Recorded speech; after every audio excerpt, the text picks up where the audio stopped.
Hello YouTube, this is C-Dub. Today I'm going to be reviewing the HGLRC Zeus F722 flight controller. The frame that I'm going to be using, it's a clone of the Skyliner. I do not condone using clones, but this one is a little different. It actually has more space in the back for me to use my Caddx Vista. As always, the TBS Crossfire Nano for my receiver. In the reviewer pack for the HGLRC, you get 4 LED boards. You get the 722 Mini. I will use that in a later build. You get the HGLRC M80 GPS. And what I'll be using in this build is a 30x30 Zeus 722. Again, using the Caddx Vista. ESC of choice this time is the T-Motor Pacer. These Zing motors were used, so I do have to use race wire in this build. So now I'm just going to show you the build process, some of the steps that I go through when I'm doing a new build. Kind of gotten away from using the nylon standoffs. They break during a hard crash, causes all kinds of problems. You can't really tell that it's broken, but you'll get all kinds of oscillations and vibrations. Kind of started that when I moved over to race flight. Race flight always says use, straight screws. You've got gummies and everything else, so why even use a nylon standoff? Problem is, what you'll see here is me trying to go through the decision process of what size screws.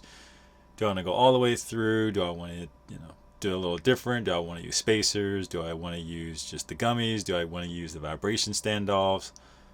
A whole lot of decisions that I just decided to fast forward, so you didn't have to sit through the whole thing of me doing that in real time. Otherwise, it'd be a 3-hour video.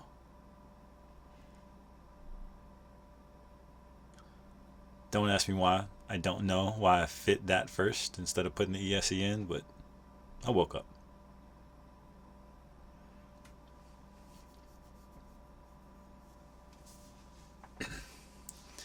For those new to building, please always check your ESC and your flight controller manual. Do not just plug in the wire that it comes with. A lot of these do not use the same pinout, so please, please, please. I don't care if you miss your signal wires and mess, 1 through 4. You can change that. You can't change frying your ESC or your flight controller, so just pay attention to the pinout. All I'm doing here is now just trying to figure out with the combination of spacers or how I mount the flight controller, if it's going to actually allow me to pass a battery strap, as well as the screws being able to fit with the nylon nut on the top.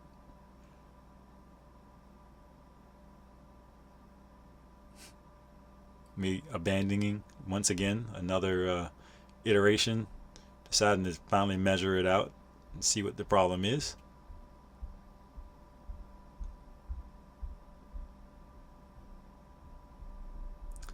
Since they do have gummies on the bottom of the flight controller, just decided to invert it, use it the way it's supposed to be, and put in the smaller standoffs or vibration dampers, or you can call it whatever you want. I would always suggest do this before you solder anything. For your race wire, always put something in between, because some of them conduct. For me, I like to put them on and then go through and start soldering. That way I know I'm wiring up right. To use the helping hands every now and then. Part that I hate the most is actually putting on the XT60 of all things. Make sure you cover the top of your race wire. This is just how I mount my antennas on this frame. Not sure if that's the best for the Immortal T, but that's just the way I mount it with 2 zip ties. Always put foam bumpers. Always use a smoke stopper. GPS, probably not the best positioning, but it works. Now, fast forwarding through all of the boring beta flight stuff that you have to do to set it up.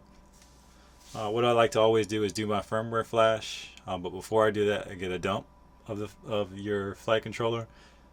It just saves time. You don't have to ask anybody else should you make a mistake.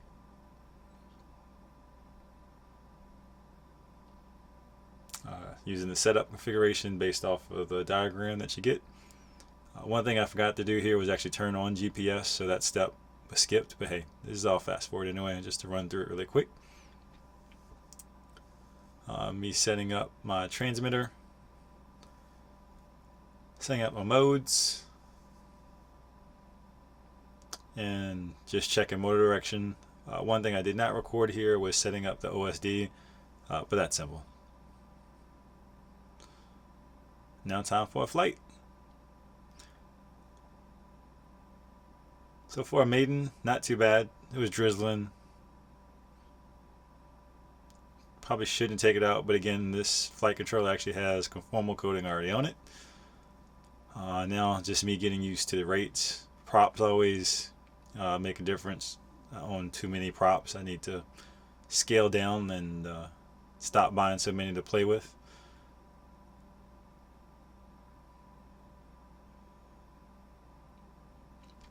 Again, just trying to find that happy spot for my rates. Again, this is stock tune on 421.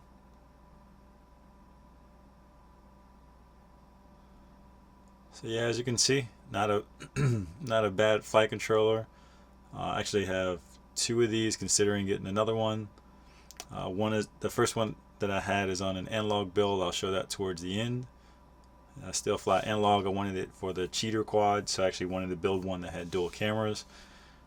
Again, it's analog, so I like flying digital better. You can see a lot more, allows you to take more risks, go through gaps that you probably wouldn't try on analog, because you're more guessing when you're flying it with analog. With digital, you can actually see it. To me, it's like cheating, but it works for me.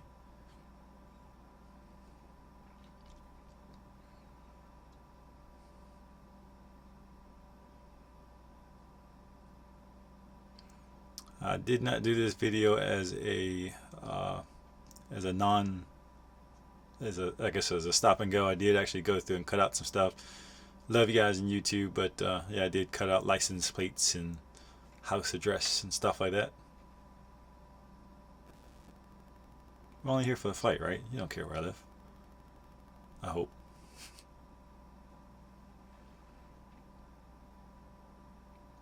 Again, as you can see, flight controller is performing well, not having any issues with voltage issues, I should say, with the DJI unit.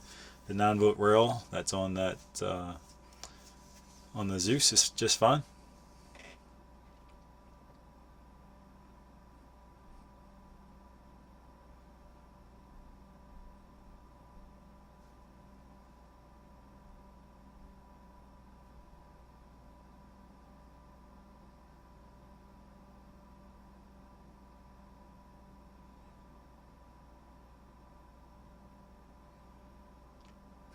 Probably one of my favorite things to do, flying through trees.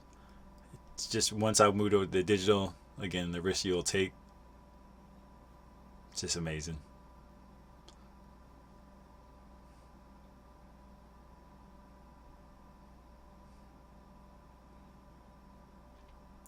And as for flight footage, we are wrapping up. Again, for the reviewer pack, can't get any better. Can't wait to also do a review for the 722 mini. But that will come later. But as for the 30x30, again, this is the second one that I've used. The other one's on my analog. Love it. Don't know why more people don't have it. I think everybody should just go through. For the price, just do it.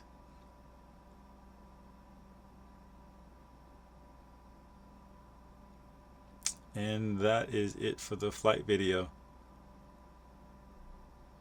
That's the drone that you see there. That's it finally built, and that's after the flights.